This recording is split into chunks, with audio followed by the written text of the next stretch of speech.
네. 지금 빚을 좀 관리해야 된다 이건데 사실 대선 기간 중에 당선인 측은 대출 규제 좀 손 좀 보겠다 이런 네. 공약을 많이 해서 반대로 그렇죠. 오히려 대출 숨통 좀 트이는 거 아니냐 빚 얻기도 네. 어려웠기 때문에 그런 기대도 사실 있었거든요. 기대가 많이 나오죠. 왜냐하면은 이 어떤 후보 막론하고 사실은 이제 부동산 이슈가 굉장히 대선 국면에서 중요한 이슈가 되다 보니까 네. 이 대출 규제를 좀 실수요자 위주로 이제 풀겠다 이런 이제 공약들이 계속해서 나왔거든요. 그래서 이제 핵심은 한 두 가지 정도로 볼 수 있는데 LTV 그러니까 이 집값이 얼마냐에 따라서 그 중에 몇 %를 이제 대출해줄 수 있느냐. 네. 그다음에 DSR 그러니까 소득 기준으로 해서 이 소득이 얼마인 사람이 이제 원리금 이제 이자와 뭐 대출 갚는 금액이 한 몇 % 정도 되느냐 대출을 어느 정도 감당할 수 있느냐 여기에 따라서 규제하는 이제 두 가지가 있는데 아무래도 이게 그 윤 당선인 측에서 공약으로 밝힌 거는 요 LTV 쪽에 좀 초점이 맞춰져 있습니다. 많이 올리기로 했죠. 그렇죠. 이제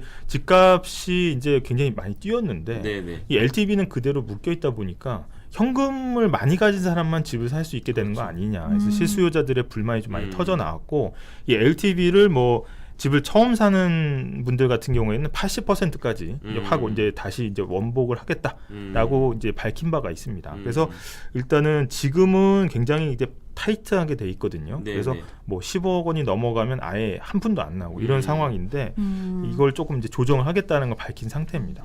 LTV가 그렇게 된다면 DSR은 좀 어떻게 될까요? 예, DSR 같은 경우에는 아직 명시적으로 풀겠다 안 하겠다 이 얘기를 안 하고 있는데 네. 안 하는 이유가 다 있습니다. 왜냐하면 이 DSR 같은 경우에는 소득에 결정이 되는 거기 때문에 만약에 LTV를 푼다고 하면 소득이 많은 사람 같은 경우에는 잘 됐다. LTV 풀렸으니까 나 대출 땡겨다가 그냥 집 사고 하겠다라고 네네. 할 수 있지만 소득이 연소득이 적은 사람 같은 경우에는 LTV를 아무리 풀어줘도 사실은 자기가 살고 싶은데 사기가 좀 어려운 상황이 되겠죠.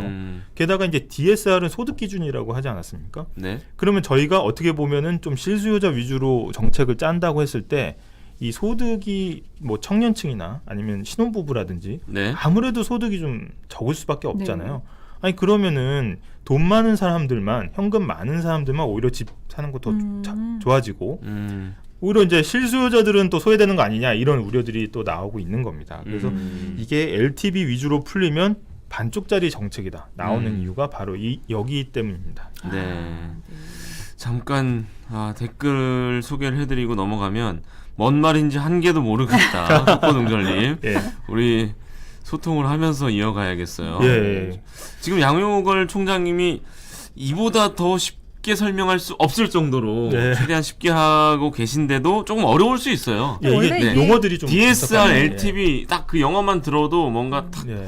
막히는 느낌이 원래 있는데 첫 술에 배부를 수 없습니다. 그렇죠. 꾸준히 네. 드시다 보면 예, 지금 아직 근데- 몇 번 출연 안 하셨거든요. 근데 제가 이해한 게 맞나요? 만약에 집값이 1억이다. 네. 그러면 8천만 원까지 빌려주는 게 이제 LTV를 80%까지 80%까지 올려주는 거고 예.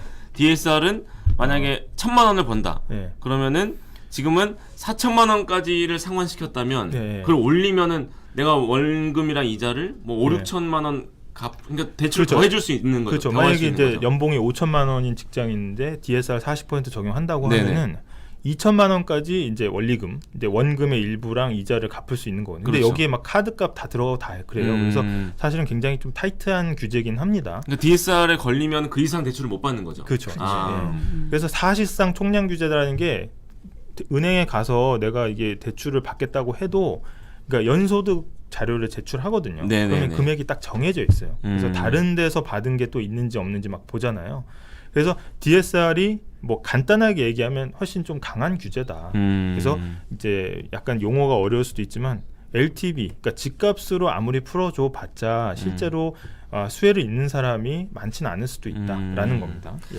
DSR은 사진기다, 장판TV님. 그거는 DSLR입니다. DSLR. 웃자고 하는 말씀이셨겠죠?